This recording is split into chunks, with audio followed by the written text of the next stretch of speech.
네. 하나님 말씀 보겠습니다. 사무엘하 12장 16절부터 23절에 있는 말씀입니다. 구약 성경 480페이지에 있습니다. 사무엘하 12장 16절부터 23절을 교도가도록 하겠습니다. 16절 먼저 읽어드리죠. 다윗이 그 아이를 위하여 하나님께 간구하되 다윗이 금식하고 안에 들어가서 밤새도록 땅에 엎드렸으니 그 집의 늙은 자들이 그 곁에 서서 다윗을 땅에서 일으키려 하되 왕이 듣지 아니하고 그들과 더불어 먹지도 아니하더라. 이래 만에 그 아이가 죽으니라. 그러나 다윗의 신하들이 아이가 죽은 것을 왕에게 아뢰기를 두려워하니 이는 그들이 말하기를 아이가 살았을 때에 우리가 그에게 말하여도 왕이 그 말을 듣지 아니하셨나니 어떻게 그 아이가 죽은 것을 그에게 아뢰 수 있으랴. 왕이 상심하시리로다 함이라. 다윗이 그의 신하들이 서로 수군거리는 것을 보고 그 아이가 죽은 것을 다윗이 깨닫고 그의 신하들에게 묻되 아이가 죽었느냐 하니 대답하되 죽었나이다 하는지라.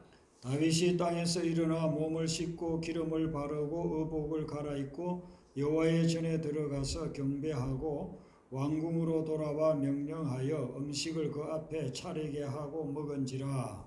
그의 신하들이 그에게 이르되 아이가 살았을 때에는 그를 위하여 금식하고 죽으더니 죽은 후에는 일어나서 자신이 이 일이 어찌 되리이까 하니 이르되 아이가 살았을 때에 내가 금식하고 운 것은 혹시 여호와께서 나를 불쌍히 여기사 아이를 살려 주실는지 누가 알까 생각함이거니와. 지금은 죽었으니 내가 어찌 금식하랴. 내가 다시 돌아오게 하시느냐. 나는 그에게로 가려니와 그는 내게로 돌아오지 아니하리라 하니라. 아멘. 16절 17절 말씀을 보면 다윗이 병든 아이를 위해서 낫기를 바라는 마음으로 간절히 기도드리는 내용이 나옵니다.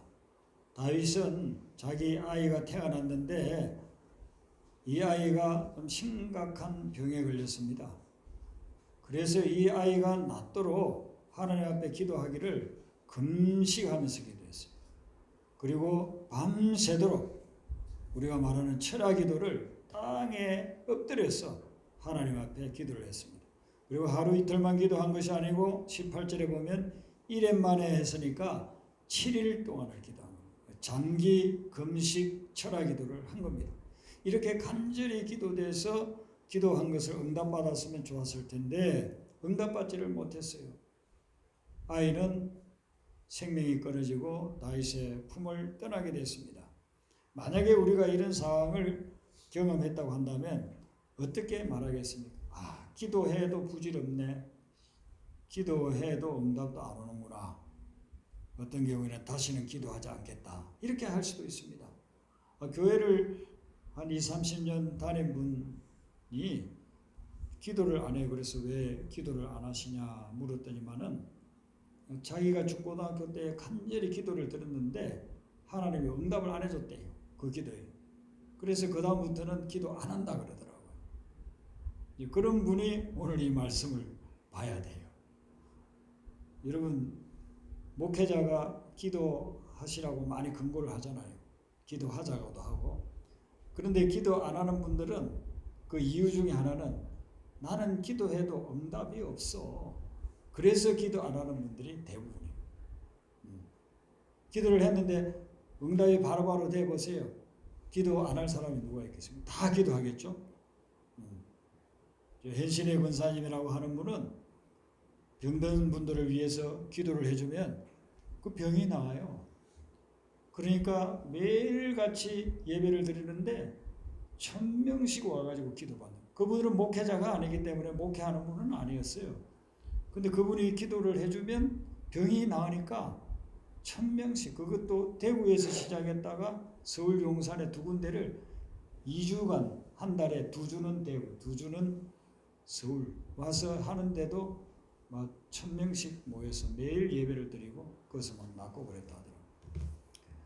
그런데 우리가 드리는 기도들은 그렇게 응답이 안 될 때가 많잖아요.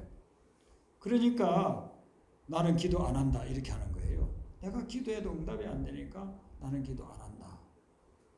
그런데 우리가 신앙생활을 쭉 하면서 보면 어떤 기도는 응답이 되고 또 어떤 기도는 응답이 안 되거든요. 그래서 또 응답되는 기도들이 많이 있기 때문에 기도하는 겁니다. 근데 다윗 같은 경우에 자기가 여태까지 신앙생활을 해오면서 많은 기도를 들었는데 그 대부분의 기도들이 응답됐어요. 근데 오늘 이 본문에 나오는 이 말씀에서 보면은 기도가 응답이 안 되는 거예요. 자기 생명과도 바꾸고 싶은 이 아들 살리고 싶은데 하나님 간절히 금식하며 철하며 일주일 동안 작정해서 그렇게 기도를 했는데 응답이 안 되고 아이는 자기 품을 떠나버렸대요. 그런데 이 다윗이 그런 기도를 들었을 때에 자기가 원하는 그 기도에는 응답은 받지 못했지만은 그것 외에 더 유익이 되는 그리고 그것보다 더 나은 기도의 응답들을 하나님이 주셨다는 것입니다. 오늘 이 말씀에서 그 첫 번째 그 유익은 뭐냐면은 다윗이 죄의 심각성을 철저히 깨닫게 됐다는 겁니다. 다윗이 오늘 이 사건 이전에는 기도를 이렇게 열심히 안 하고 약하게 해도 그냥 우리가 기도하는 것처럼 아침에 기도하고 저녁에 기도하고 이렇게 해도 응답이 됐어요. 어떤 경우는 다윗이 하나님하고서 생각만 해도 그 기도가 응답이 됐었어요. 그런데 이번에는 아무리 기도해도 응답이 안 되는 겁니다. 왜 응답이 안 되느냐 하면은 오늘 이 말씀 앞에 나오는 본문을 보면 다윗이 큰 죄를 짓죠. 바스바를 범하고 남편 우리아를 죽이고 그런 죄를 지어서 그 죄의 결과로 나온 것이 태어난 아들이거든요. 근데 이 아들을 이제 하나님이 데려가겠다는 겁니다. 다윗이 너무나도 큰 죄를 지었기 때문에. 근데 그걸 다윗은 처음에는 몰랐어요. 자기가 지은 죄를 자꾸 숨기려고 했어요. 숨기려고. 어떻게든 아무도 모르게 숨기려고 하다가 나중에 나단 선지자가 딱 나타나서 다윗 왕이여 당신은 이런 죄를 짓지 않았습니까? 하나님 앞에서 회개하시오. 그런 내용의 말씀을 전파했을 때 그때 비밀이었구나. 이제는 무릎을 꿇고 엎드려서 하나님 앞에 통해 잡아가면서 회개 기도를 하기를 시작한 겁니다. 죄를 지으니까 자기 평생의 기도에 응답해 주던 하나님이 기도에 응답을 안 해주시는 거예요. 늘 매일같이 하나님과 대화 나누고 하나님의 말씀을 듣고 교류했는데 하나님이 자기에게 나타나지를 않는 거예요. 그래서 이 죄를 짓고 난 후에 지었던 시편 51편이지 않습니까? 그 51편에 보면은 다윗이 하나님을 향해서 주의 성령을 거두지 마옵소서 그렇게 기도를 해요. 지금까지는 주의 성령이 함께 하시고 제 기도를 들으시고 응답해 주시고 환난과 고난을 당할 때 피할 길을 주시고 사울 왕이 수도 없이 자기를 죽이려고 하는데 그때마다 살려주시고 블레셋하고 전투할 때에 그 블레셋 막강한 그런 군사력을 이길 수 있게끔 해주시고 하나님이 함께 다니시면서 이렇게 다 기도 응답을 해주셨어요. 그런데 이번에는 아무리 기도해도 하나님 응답을 안 해주시는 거예요. 그걸 이제 죄악 때문이라는 걸 깨달은 거예요. 아, 제가 이렇게 심각한 거. 이 죄를 범하기 전에는 다윗은 비교적 거룩한 삶을 살았어요. 경건하게 살았어요. 그렇기 때문에 하나님 앞에 드리는 기도 생각만 해도 어떤 때는 막 응답이 되고 했었는데 이 죄를 짓고 나니까 하나님하고 관계가 딱 끊어져 버렸어요. 하나님께 아무리 전화를 해도 받지도 않았어요. 문자 남겨도 답장도 없어요. 그런 상태에 처하면서 다윗은 제가 얼마나 무서운 것인가를 철저히 깨달은 거예요. 기도 안 했으면 이것도 못 깨달았겠죠. 처음에는 막 숨기고 다니려고 막 숨기려고만 하고 그렇게 지나가서 얼렁뚱땅 자기가 왕이고 하니까 누가 뭐 비밀을 이야기하면 또 보내가지고 죽이고 해서 비밀을 유지했을지 몰라요. 근데 하나님이 선지자 나단을 보내서 딱 지적을 하니까 그걸 듣고서는 내가 죄를 지었기 때문에 이런 기도의 응답이 없구나 하는 것을 깨닫게 돼요. 죄의 심각성을 깨달았다는 것입니다. 여러분 이 죄라고 하는 것은 우리 삶에 들어오면은 파멸을 가져오고 죽음을 가져옵니다. 그래서 죄의 삭은 사망이라고 하지 않습니까? 죄가 내 개인에게 들어오면은 그 죄로 인해서 내가 망합니다. 가정에 들어오면 가정이 파괴되고 사회에 죄악이 범람하기 시작하면 그러면 그 사회가 막 무너져 내립니다. 심지어 나라와 민족마저도 죄악으로 넘쳐나게 될 때 그 나라와 민족이 파멸로 향하는 것을 보게 되는 것입니다. 그게 성경이 우리에게 쭉 증거하고 있는 것입니다. 다윗은 이것을 심각하게 몰랐어요. 그 당시에는 지금과 같은 그런 성경이 있었던 것도 아니고 그저 전에서 들은 그런 말씀으로 하나님을 만났는데 참 대단하죠. 대단하긴 한데 자기 개인이 그런 죄의 심각성, 죄가 우리에게 파멸을 가져온다는 것, 하나님이 왜 죄를 미워하시고 왜 우리를 죄에서 떠나게 하시는지 그런 걸 아주 심각하게 알지를 못했어요. 그런데 자기가 이 기도를 통해서 응답되지 않는 기도의 그 원인을 깨달으면서 그는 이걸 철저하게 터득했습니다. 그리고 그 이후에 다윗의 삶은 다윗이 죽을 때까지 거룩하고 경건하게 사는 것을 볼 수가 있어요. 자기 아들이 반란을 일으키고 부하들이 반란을 일으키고 해야 돼요. 그들을 용서해주고 또 용서해주고 나는 하나님 앞에서 얼마나 큰 죄인인데 저들이 나한테 반역한다고 내가 보복하겠느냐? 그럴 수 없다. 보세요. 이 사건 이후로는 다윗이 아주 거룩한 성자의 모습으로 그렇게 바뀌는 거예요. 죽을 때까지 그런 거룩성과 경건성을 유지하는 그런 것을 볼 수가 있습니다. 그러니까 자기 응답되지 않는 기도를 통해서 다윗은 놀라운 영적 변화를 가져오게 된 것이죠. 그리고 이 기도를 하는 동안에 이 다윗은 자식을 잃은 슬픔을 극복할 수가 있었어요. 자식을 잃었으니 얼마나 슬프겠습니까? 사랑하는 사람을 잃으면 사람이 정신이 없어요.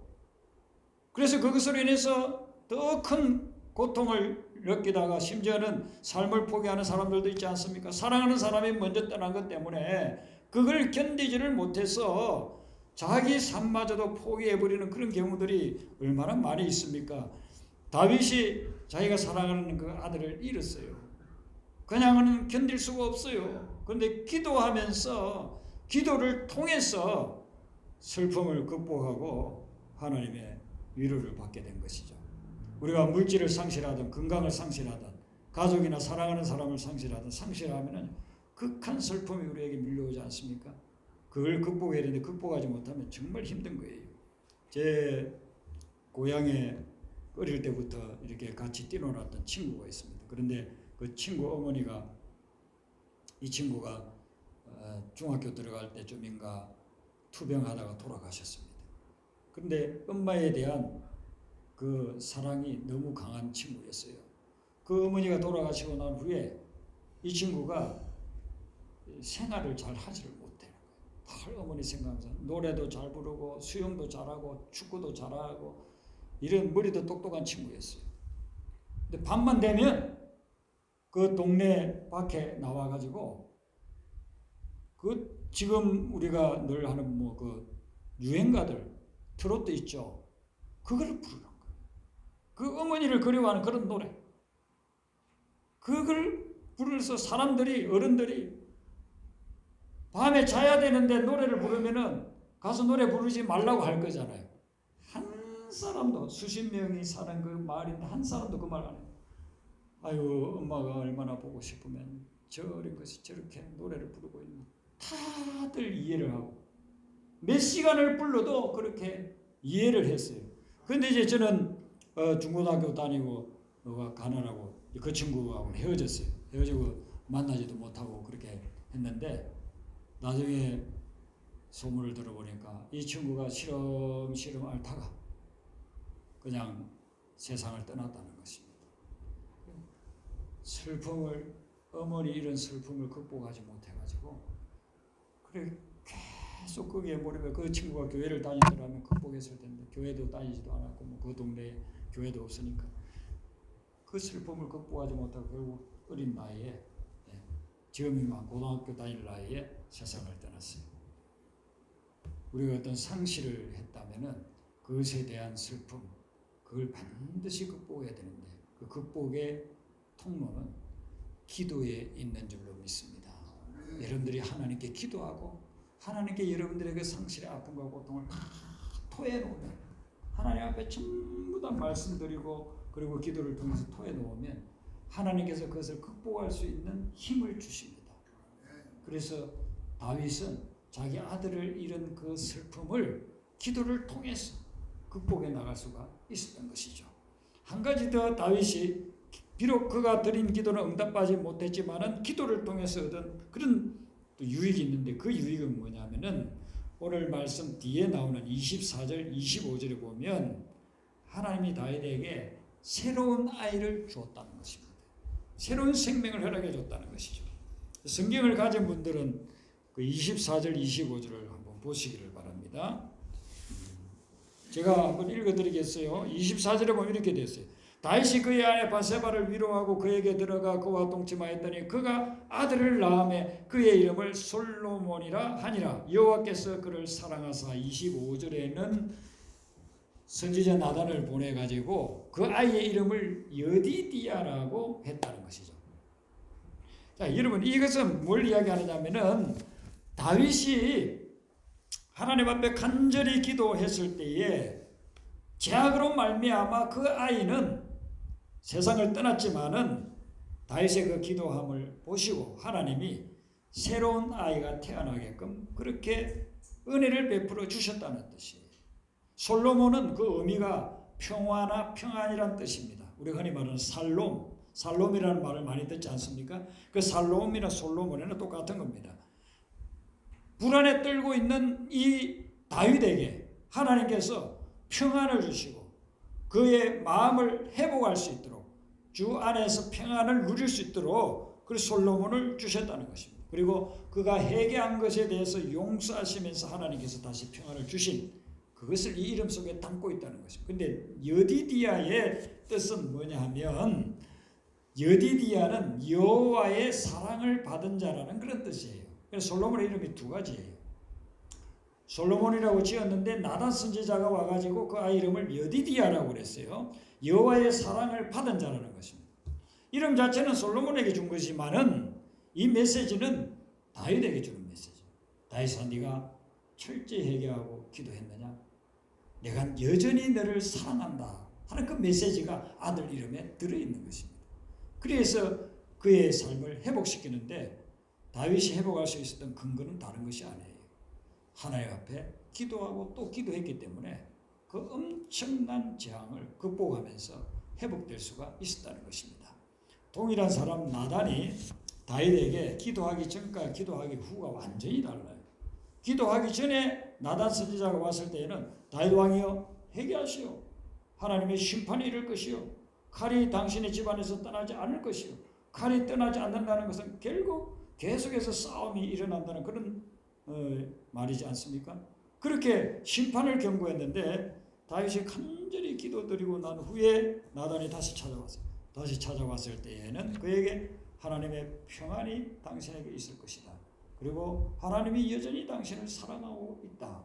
이런 메시지를 주시는 겁니다.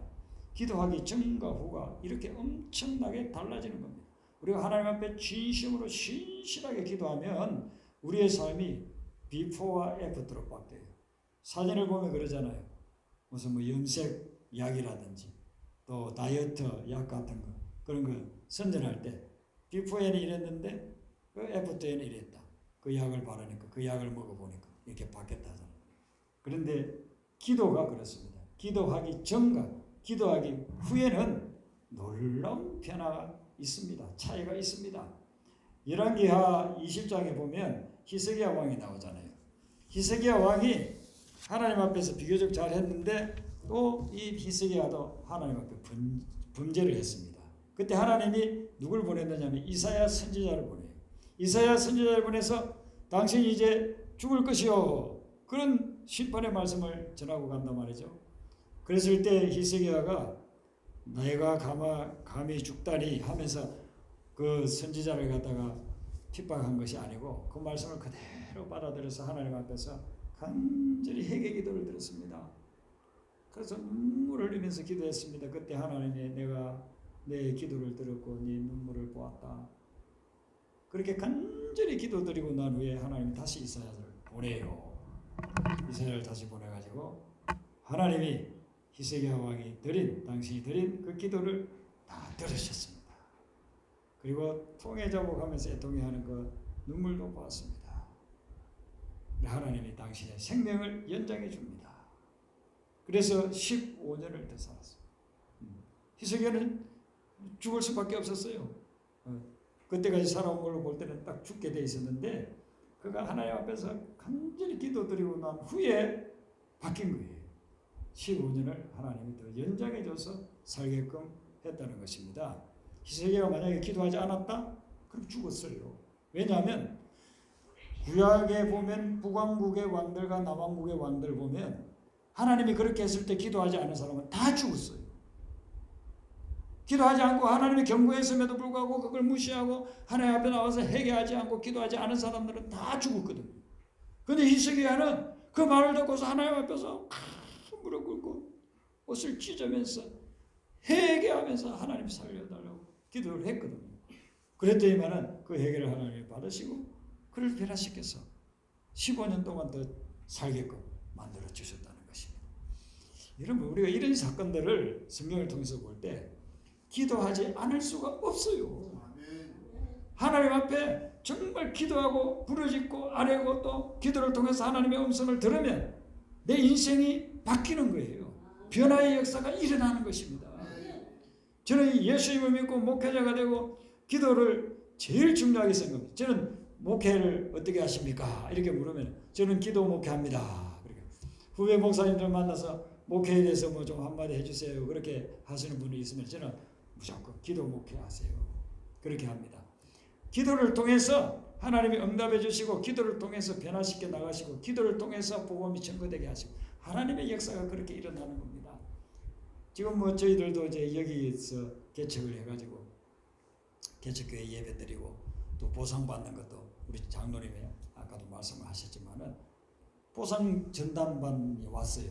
한 4명인가 와가지고 이걸 다 보고 몇 시간을 다 점검하고 그리고서는 하는 말이 이거 보상을 많이 못 받습니다. 그래요. 그리고 왜 그럽니까? 했더니 여기 입주한 지 몇 년 되기 때문에 그때 뭐 계약이 2,900만 원 시설비 줬다니까 그 2,900만 원 시설비에서 몇 년 동안 쓴 거 감가상각을 한다는 거예요. 그렇게 하면 어떻게 하느냐고. 우리가 여기 지금 이 시설이 있는데 이사 가면 이거 다시 다 새로 해야 되는데 요즘 그 평당 250 내지 300 자재비가 올라서 더 든다고 하는데 그러면 여기가 거의 한 100평 가까이 되는데 이걸 하려고 하면 2억 5천 내지 3억이 드는데 그렇게 하면 우리가 어떻게 이사 가니? 우리 이사 못 간다고. 그래도 그 법이래요. 법이라서 하여튼 뭐 우리가 다 사진도 찍어가고 뭐 이렇게 다 해서 보상을 해주는데 감가상각이 우리 있을 거라고 그렇게 이야기하는 거예요. 그러니까 2,900에서 감가상각이면 2천만 받아도 많이 받겠다. 그렇게 속으로 생각하고 우리 성도님께 제가 그 말씀 다 들었잖아요. 그리고 우리가 기도하고 했더니만 하나님이 역사를 해가지고 2천만 원의 거의 4배가 되는 7,960만 원을 보상을 받게 됐어요. 기도의 능력인 줄로 믿습니다. 왜 그러냐 하면은 이 똑같은 건물이잖아요. 우리가 이 한 층 쓰죠. 저 위에 6층에 거기 원룸들이 있잖아요. 거기 똑같은 평수예요. 그래서 여기 관리하는 분이 있는데 그저께 만났습니다. 만나서 이야기를 들으니까 그분이 이렇게 물어요. 목사님 교회에 얼마나 보상 나왔어요? 그래서 제가 얼마 나왔다고 하니까 아유 많이 나왔네요. 여기 똑같은 건물 똑같은 평수고 오히려 시설도 여기보다 더 많이 해놨고 그런 칸막이도 해놨는데 5,500밖에 안 나왔대요. 똑같은 건물이 오히려 우리 여기보다 시설도 더 많이 왜냐하면 원룸이니까 100평을 다 이렇게 나눠가지고 하잖아요. 그렇게 시설도 많이 해놓고 인테리어 비용도 여기보다 더 많이 들었다고 하더라고요. 근데 거기는 5,500밖에 안 나왔다. 근데 교회는 7,800이 나왔다고 하니까 장로님이 놀래더라고요. 어휴 그렇게 많이 나왔네. 좀 다른 이유가 없다고 생각합니다. 기도 때문에 그런 줄로 믿습니다. 네. 기도하니까 하나님께서 불쌍히 여겨서 가난한 개척교회 어디도 갈 수도 없고 하니까 하나님이 그렇게 그 사람들 관련된 분들을 감동시켜가지고 그렇게 역사한 줄로 믿습니다. 여러분 엘리야가 사역이 너무 힘들어가지고 로덴나무 그늘 아래서 하나님 앞에 이런 기도를 했어요. 여호와여 넉넉하오니 지금 내 생명을 거두시옵소서. 얼마나 힘들면 이런 기도를 했겠습니까? 하나님께. 하나님 넉넉합니다. 이제는 제 생명을 거둬가세요. 이 말은 뭐냐면 제 목숨을 이제는 가져가세요. 이제 더 이상 살고 싶지 않습니다. 그런 기도를 했어요. 그럼 만약에 하나님이 엘리야의 그 기도를 들었다고 하면 어떡하겠어요? 그럼 엘리야는 그날 죽었죠. 근데 하나님은 엘리야의 기도를 듣지 않았습니다. 듣지 않고 다시 엘리야에게 새로운 도전과 새로운 사명을 줍니다. 그래서 그가 하나님의 음성을 듣고 호렙산 동굴 속에서 하나님의 음성을 듣고 다시 비전을 가집니다. 하나님이 어떤 비전을 주시느냐 하면은 너는 이제 지금까지는 네 혼자 개인적으로 이런 일들을 하고 사명을 감당하고 사역을 했지만 앞으로는 너는 지도자를 세우는 사역을 할 거다. 그래서 왕을 세울 것이고 후계자인 또 선지자 엘리사를 세워. 그래서 이제 차원이 다른 사역을 하게 합니다. 그렇게 사역을 감당하다가 나중에는 엘리야는 불말과 불병거를 타고 승천하지 않습니까? 그런 놀라운, 만약에 그때 죽었다고 한다면은 엘리야는 비참한 선지자로 그냥 끝나버렸을 거예요. 하나님 사역 좀 하다가 어려움이 있다고 그냥 목숨 끊고 죽었다 이렇게 됐을 겁니다. 하나님이 그 기도 안 들어줬어요. 그리고서 정말 더 좋은 기도의 응답을 해주신 거예요. 예수님이 우리에게 구하라 찾아라 문을 두드리라 했는데 그 결론이 뭐라고 해서 좋은 것을 주시리라고 그랬잖아요. 그러니까 우리는 진짜 좋은 것이 뭔지를 잘 몰라요. 그런데 지나놓고 보면 그때 응답하지 안 해주신 것이 나에게 진짜 좋은 것이구나. 이렇게 깨달아지는 것입니다. 예, 그래서 하나님이 기도해주면 기도 응답해줘서 감사하고 기도 응답해 주시지 않으면 더 좋은 것을 주실 줄로 믿고 감사하시길 바랍니다. 그래서 기도에 집중하여서 하나님이 공급해 주시고 하나님이 열매 맺게 하는 그런 거룩한 삶을 누리시길 주님의 이름으로 축원합니다. 오늘은 우리 성찬식이 있습니다.